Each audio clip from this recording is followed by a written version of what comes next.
I think we're rolling. Have a seat. Yes. How you doing, guys? Welcome to the Godly Marriage KLB class. As we've said before, this is an interesting format to try to do this class in, because we really don't want to feel like we're just teaching you. We want this to be interactive, and that makes it very hard because we can't be together.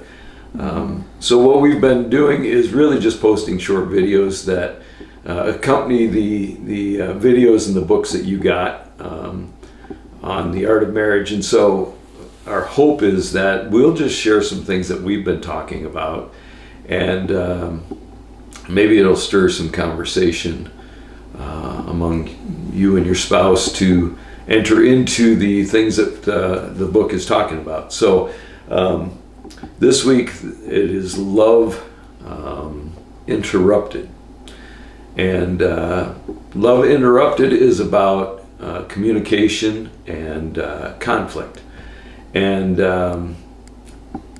often, I know both of us don't like conflict. We avoid conflict. But that doesn't mean you don't have conflict. What it means is it tends to build up until it gets to a point where it finally bursts. And so we're both wired that way, to kind of let it go externally. We don't want to enter into hard things together as much, but we will let it build up until it finally blows, and that's not a good thing. And usually we think of conflict as not being good, but really conflict is a good thing if you let God use it, because it unpacks some stuff that you might not even know is in your marriage. And it's not until you face into the conflict that, if you allow God to unpack it, you will make great strides in moving forward. A number of weeks ago, it seems like a year ago now, we ran out of time and we talked about our Vitamix story, and we said we would share that at a later time, and we're just going to share that with you today, because it really has been a pivotal point in our marriage. We should say another pivotal point in our marriage. Yeah, but it was a key thing that helped to open up a lot of doors for us, just because when it came to communication and conflict, man, the Vitamix story just kind of really is a focal point for us, to helping us see all that is involved below the surface of conflict and communication. And we share it not because we've learned how not to have conflict and to communicate so well. We share it because for us it's a hilarious story of miscommunication and finally getting to the heart of our conflict. And so we share it not as an example of how good we are, but how God in His mercy helped us to use something like a Vitamix to walk through some really interesting things. So let's start our Vitamix story, Kat. Well, the Vitamix is Mark's. It is. And he wants the Vitamix on the counter all the time. Well, back up. So Kathy graciously got me a Vitamix for my birthday a number of years ago, because I really and we had to go to a special Costco that was not even near us, because that was where the Vitamixes were being demonstrated and stuff. So it was the south side of, I think, Orland Park or something. Yeah. But anyways, they're very common now, but it was a pricey, wonderful gift that I really liked, and we got it home, and I used it, and then as soon as I was done, Kathy said, okay, we can put it in the cabinet, so until next time you can use it. Right. Because this is a big thing, and it's not a very pretty thing to be on the counter. And that's where the conflict began, where I said, well, hang on, wait a minute, why do I have to put my Vitamix down in the cabinets when you get your coffee maker and all these other things? Because I use the coffee maker every day. And I was going to use my Vitamix every day.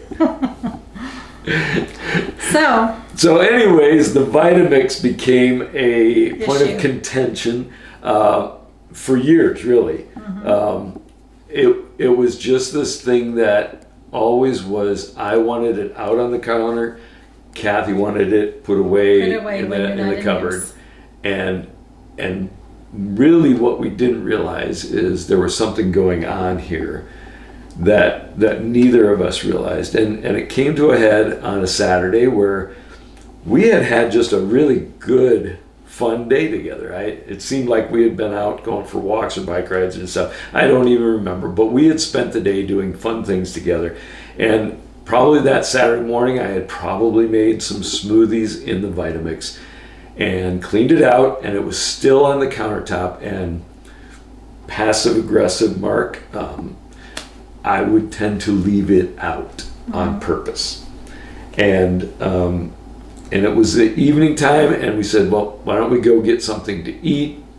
And I said, okay, I'll run out and grab something to eat. And Kathy saw the Vitamix out and said, I was going to put it away. No, you asked me to put it away. Oh, did I? See, I don't recall. I just remember after when it happened. So she said, can you put your Vitamix away? And something in that, as it always did, just welled up inside of me. And I said, how do you justify not allowing me to have 1 square foot of space on the countertop?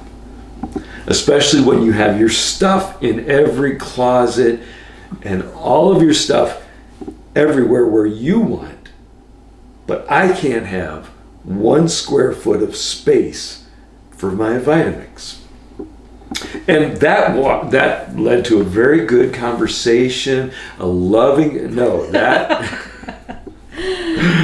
that blew up everything, as it had done many times over the years. And I just remember thinking, how did I just throw that stick of dynamite in such a wonderful day? And yet when she said, can you put your Vitamix away, it made me want to pull the pin on that grenade and toss it. And I remember saying, okay, fine. And I put it away. And I said, what do you want for dinner? And you said, nothing. And I said, fine, I am going to go get myself something to eat then. Good luck. And so I drove off and I got some food, and I came back only to find Kathy cleaning. She was cleaning, she was vacuuming, and all of a sudden, not that it needed to be done, but because I was angry and mad. Yes. And so go ahead. Well, and after years of this same argument, it finally hit me that every time we have this argument, Kathy starts cleaning the house. And I thought, wait a minute, what in the world? And so I came in and I said, Kath, every time we have this argument, you clean the house. Why? And I thought because he's telling me that I'm not a very good housekeeper and that I'm not dirty, but that I don't pick up after myself. So she heard me say, you have your stuff everywhere, and I can't have 1 square foot of space on the counter. And she heard that as I'm a messy person. Yes. And I said, what? This argument isn't about whether you're a good housekeeper or not, whether you're neat or not. This argument is about control. And she said, no. What? And we were both shocked because she always heard this argument as me saying that she wasn't keeping the house up very good. And what I was saying was, you control everything, and I have to beg for a little space, and you say no. And so that was the first time that we finally cracked open this whole thing and realized we are arguing about two different things. Really, right? And neither of us could believe the other one was arguing from their vantage point. It was like, how did we miss this so badly? But that would be one of the first things I would say. When it comes to conflict, we talk about communication as if it's something that is easy to do. You just need to do it better. Mm-hmm. We talk such different languages, and we come at things from such different vantage points. And I would say that for the most part, I'm a pretty normal guy, that when I feel like I'm being controlled, especially by my wife, that's the thing that makes me want to pull the pin on a grenade. I want to fight back, and I will find a way to fight back, often without confronting or talking through it. I will just, in anger, fight back. Mm-hmm. And she could never see that. She wouldn't see that because that's not in her. It's in me. And so when we started to go, wait a minute, I said, this has nothing to do with how neat or sloppy you are. This is a feeling that you get to put things in every room that you like, and I don't mind that. You decorate the house, and she does it. If it was me, I'd probably have dogs playing poker above the fireplace. Okay, I would be a terrible decorator of the house. So I love that she does that. But where it got to, I felt like I had to beg for a little bit, just a little bit of real estate that I could say, this is mine. And it's okay if I put my stuff here. I felt like she was just saying, oh no, I'm the keeper of every place in this house, and I say what you can and can't do. And when she understood that, she went, oh wow. Mm-hmm. And so what was so good is, as we finally ripped open and started to get to the heart of it, her heart said, I don't want to make you feel that way. And so I remember after unpacking that, do you remember what you did with the Vitamix? I put it away. No, I had already put it away. Oh, did you? I put it out. Yes. So I had gone off to do something, and she had taken it out and put it back on the countertop. And I came back and I said, what does this mean? And she just said, I don't want you to feel like I'm controlling you. We're in this together. And if that's what you're feeling, I want to have you have the freedom to put your Vitamix on the countertop. Mm-hmm. And we have a solution. Well, and that was the next step. So when it comes to conflict, and here is the strange thing I told her that day. Well, we did. We entered into, how do you resolve conflict? Well, first of all, I think you need to get to the real conflict. If we had just agreed, you know what, this is what we're going to do, I would have still felt controlled, and we might have come to a solution, but it wouldn't have changed my heart at all. So sometimes you have to be careful in trying to negotiate or work through a conflict, because if it's not the real issue, you won't solve the conflict. You'll simply patch it, and it will blow up again later.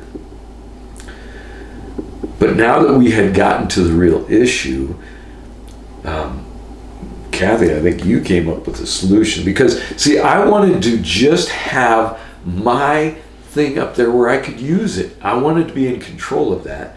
And for her, the issue was really about what looked nice. Mm-hmm. So for her being the one that decorates the house, and that just made me even more crazy, because I go, you have your knickknacks and your little pretty things up on the counter, and I can't have my one thing. But for her, that was important, that She wanted to make the place look, our home, to look nice. And so she said, how about this? And what was the solution you came up with? That he can have his Vitamix on the counter, but when we had company over, then I would just put it away.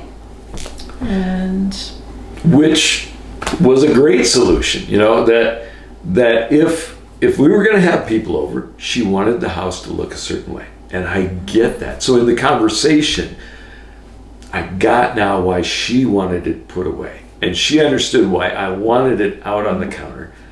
And so she said, how about we do this? As long as we're not having people over, we can just leave it out there. That's fine. And if we know we're having company over, we'll just put it away. Or sometimes we don't know. So. Yes, right. and that was just a wonderful thing because I understood why it was important for her to have it put away. And she understood what the angst I was feeling in not being allowed to have it. And here's what I said that maybe this, especially for some of you wives, might not make any sense at all. But I said, I don't even need to have it out all the time. What I need to know is that I can have it if I want to. And that really was the core of the issue, where it felt like she was controlling me and I couldn't even beg to have something I wanted. And so that's where it became such an issue. But when I knew that she was okay, we had worked through how we were going to do this, I said, I don't even have to have it out all the time. I just need to know I can have it out. And that brought such great relief to me. And so, I would encourage you this week, if you haven't yet, watch the videos for Love Interrupted. Go through the workbook. Here's what we learned from this. We didn't say, oh, we should enter into resolving this. We didn't. We would enter into it and it would blow up. It would cause division between us for a period of time. Mm-hmm. We would just go, okay, let's just put it, it's not worth it, I'm going to put it away. I would rather have a better relationship than to work through this. We would put it away, but my heart never let it go.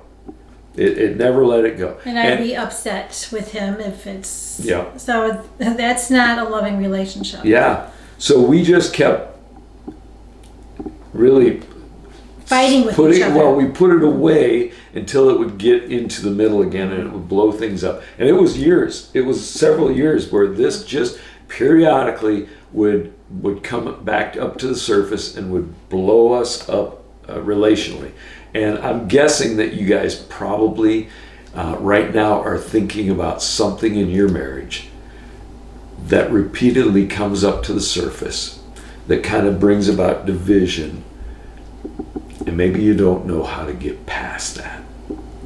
And so I hope our story just helps you to have conversation. And here's what I would say. Set time aside to talk together about what maybe one or two of those things is that bubbles up to the surface and brings division. You need to at least start to narrow down what it is that is the issue. And then don't just try to solve it. Pray and ask God to help you unpack to see what the real issue is. Ask each other, why do you think you feel that way? Why do you think you do that? Let God start to shine light into that and bring that deep, the core issue that is really at the heart of your conflict. Then you can start to use some of the practical things. Some of the things of, well, how do we resolve? Brainstorming about how do we resolve this? You can come up with 10 things, and I know when we do premarital counseling, one of the things in resolving conflict is brainstorm, and you have to put 10 things to resolve it.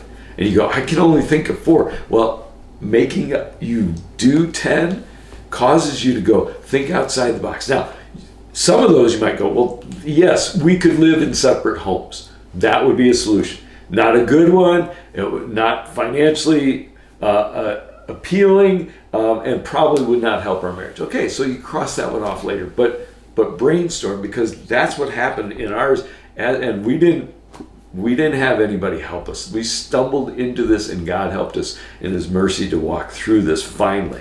But we came upon a solution where she felt she could find that joy in making our home look the way she liked. And I could find a place where I didn't feel controlled. I felt like together we came up with a solution we both thought that really works. And that's been several years now, and has really, it's worked. It's been great. And I would say that also, and this is where conflict's so good, it launched us into understanding each other better. So there are times when I will get agitated, and we know it's conflict. It's who's in control. And sometimes I know it's not right. She's not trying to control, but it makes me feel that way. And so in the conversation I could go, oh, I'm feeling that, and I shouldn't, because you're just being helpful, but it feels like control. And other times she'll look at me and go, too controlling? And I'll go, yeah, that's what I'm feeling. And so very quickly we can go back to that story and go, okay, so let's enter into some of these new things based upon what we have understood and learned from the Vitamix. So we're praying for you. We pray that in these days where maybe you're going to spend more time together than ever before, and maybe some of these conflicts, areas of conflict, might bubble up to the surface again because of the being in tight quarters, being around each other all the time. We're praying that you'll enter into that conflict, that it will produce good fruit in your marriage, that there will be points where you can look back on a story, a Vitamix story of your own, and you will laugh. We laugh about it, because at the end of that day, we had a really good day, we had a really rough argument, and we ended in a really good day because we had understood what we hadn't ever understood before about each other and what the real issue was. And it launched us forward in a brand new way that's been very healthy for us. And we pray the same for you. We love you. We wish we could be with you, and we will be someday. But for now, we're going to just keep praying for you, and praying that God uses this time to deepen the relationships of your marriage. Much love, Meadows. Love you guys. Love you. Mwah.